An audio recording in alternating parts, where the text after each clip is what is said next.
বলো। প্রথমত হচ্ছে অনেক শুভেচ্ছা এরকম একটা ফল করার জন্য। মাধ্যমিকে বর্ধমানে তুমি গর্ব, বিদ্যার্থী স্কুলের একটা গর্ব হয়েছে। এবার বাকিটা হচ্ছে তুমি কোথায় পড়ো না পড়ো, এবার নিজের সেলফ ইন্ট্রোডাকশন দিয়ে দিলে ভালো হয়।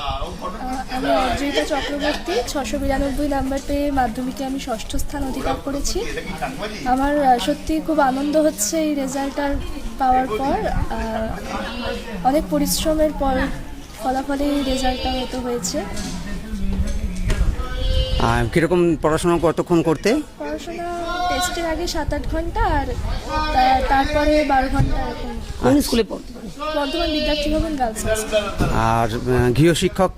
হ্যাঁ, আমার 7টা গৃহশিক্ষক 7 জন ছিলেন, 7টা সাবজেক্টে 7 জন ছিলেন। এরপর কি পড়াশোনা করতে চাও? এরপর সায়েন্স নিয়ে পড়বো 11-12, তারপর নিট দেবো, ডাক্তারি নিয়ে এগোতে চাই।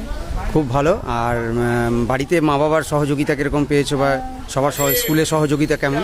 হ্যাঁ, আমার মা বাবা দুজনেই টিচার, তো তারা দুজনেই আমাকে খুব সহযোগিতা করেছেন। আমার স্কুল শিক্ষিকা, আমার গৃহশিক্ষক সবাই আমাকে খুব সাহায্য করেছেন, আমাকে অনুপ্রেরণা জুগিয়েছেন। আর আগামী দিনে তাহলে স্বপ্নের জন্য অনেক শুভেচ্ছা রইল, সবই পূরণ হোক আশা করি। অনেক অনেক ধন্যবাদ, থ্যাংক ইউ। আপনারা দেখলেন প্রথম হয়েছে, আমরাই প্রথম ওর সাক্ষাৎকার পেলাম। অনেক শুভেচ্ছা রইল আগামী দিনের জন্য।